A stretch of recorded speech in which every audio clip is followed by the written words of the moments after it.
जय Hind. Class 10th Bihar board objective question. जो भी स्टूडेंट क्लास 10th में है इस बार एग्जाम देंगे वह इस सेशन से जुड़ जाइए। विषय विज्ञान से ये ऑब्जेक्टिव लिया गया है। तो चलिए सेशन को देखते हैं। दिया है पहला नंबर 31 में कह रहा है निम्नलिखित में से सही विकल्प को चुने। तो सही विकल्प को चुनना है। पहला क्वेश्चन कहता है विद्युत फ्यूज विद्युत धारा के किस प्रभाव पर कार्य करता है। विद्युत फ्यूज विद्युत धारा के किस प्रभाव पर काम करता है। तो उष्मीय प्रभाव पर। किस पर? उष्मीय प्रभाव पर जो है काम करता है। विद्युत फ्यूज जो होता है, फ्यूज जानबे करते हैं आप लोग, गल जाता है उसके कारण कोई यानी विद्युत का जब मान बढ़ जाता है तो जलने से या कोई सटने से बच जाता है, इसीलिए फ्यूज लगाया जाता है। चलिए, तो विद्युत फ्यूज जो है उष्मीय प्रभाव पर काम करते हैं। 2 नंबर क्वेश्चन कहता है किसी कुंडली का प्रतिरोध ज्ञात करने के लिए सूत्र है।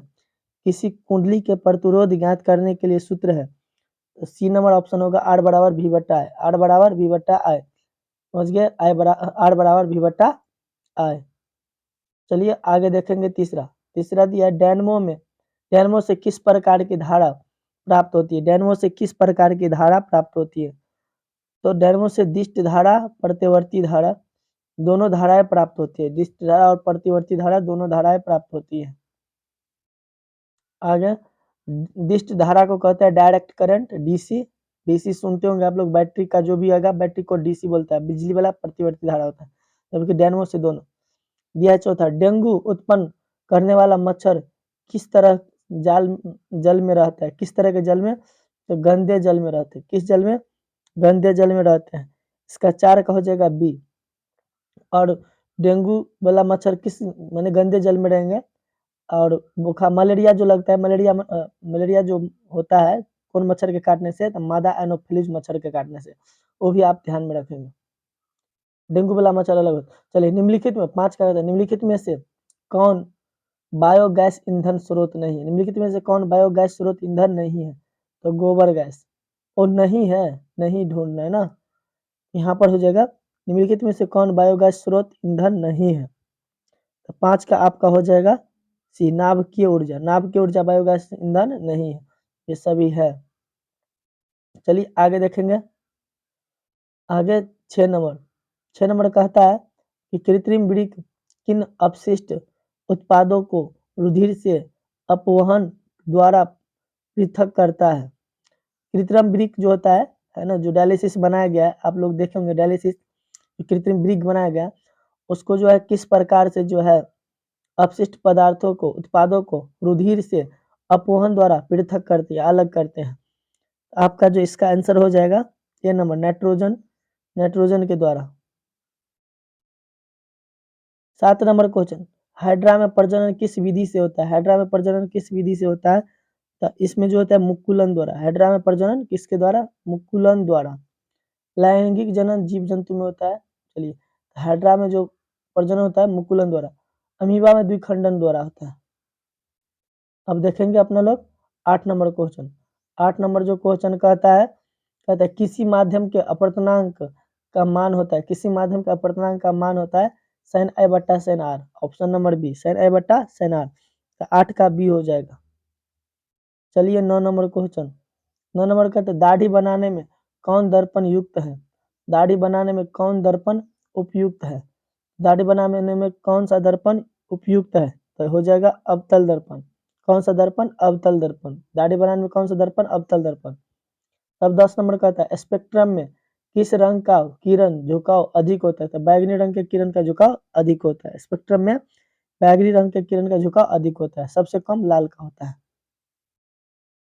अब देंगे 11 नंबर प्राकृतिक में ऑक्सीजन का संतुलन कैसे बना रहता है। प्राकृतिक में ऑक्सीजन का संतुलन कैसे बना रहता है। तो इसका जो आंसर हो जाएगा आपका प्रकाश संश्लेषण के द्वारा। किसके द्वारा? तो प्रकाश संश्लेषण के द्वारा। प्रकाश संश्लेषण सभी हरे पेड़ पौधे करते हैं, प्रकाश संश्लेषण द्वारा। चलिए 12 नंबर क्वेश्चन पौधों में श्वसन क्रिया के अंतर्गत एडीपी के टूटने से नहीं दिखता है, थोड़ा क्वेश्चन को छोट कर लेते हैं। एडीपी के टूटने से कितनी ऊर्जा मुक्त होती है। पौधों में श्वसन क्रिया के अंतर्गत एडीपी के टूटने से कितनी ऊर्जा मुक्त होती है? तो 12 का जो आपका आंसर हो जाएगा ए नंबर 30.5 किलो जूल पर मोल, 30.5 किलो जूल पर मोल, ये हो जाएगा 12। 12 का हो जाएगा ए नंबर। 8 में मानव हृदय में कितने कोष्ठ होते हैं? मानव हृदय में कितने कोष्ठ? तो 4 कोष्ठ। मानव हृदय में कितने कोष्ठ? तो 4 कोष्ठ होते हैं। चलिए अब 15 नंबर देखेंगे।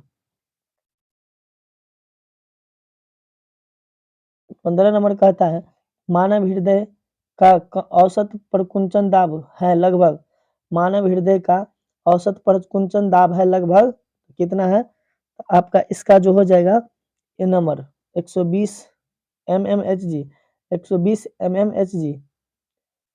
15 नंबर पौधों में वाष्पोत्सर्जन किस भाग में होता है? पौधों में वाष्पोत्सर्जन किस भाग में होता है? तो वाष्पोत्सर्जन होता है वाष्पोत्सर्जन पत्ता में होता है। ऑप्शन नंबर सी हो जाएगा।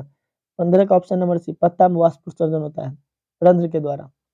16 नंबर हीलियम, हीलियम कैसा तत्व है? हीलियम कैसा तत्व है? हीलियम जो है अक्रिय गैस है। क्या है? अक्रिय गैस। ऑप्शन नंबर ए हो जाएगा। इसका हो जाएगा ऑप्शन नंबर ए, हीलियम अक्रिय गैस है।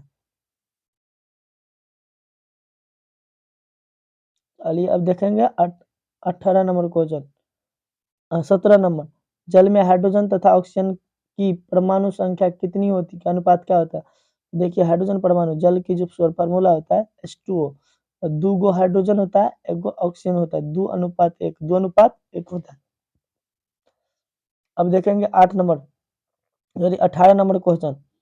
18 नंबर क्वेश्चन कहता है आवर्त सारणी में कितने आवर्त होते हैं? आवर्त सारणी में कितने आवर्त?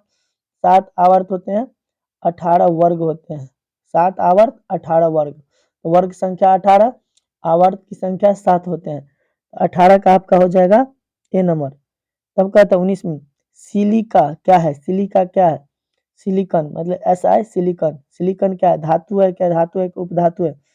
तो आपका जो 19 का हो जाएगा बी, अधातु है। सिलिकॉन क्या है? अधातु है। सिलिकॉन अधातु है।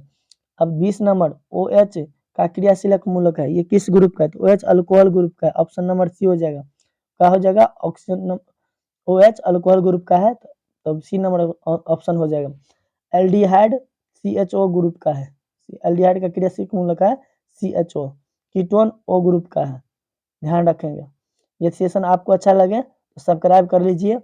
हर एक दिन जो है set by set science, math और सोशल साइंस हर एक तरह का ऑब्जेक्टिव वीडियो इस सेशन के माध्यम से अपलोड किया जाता है।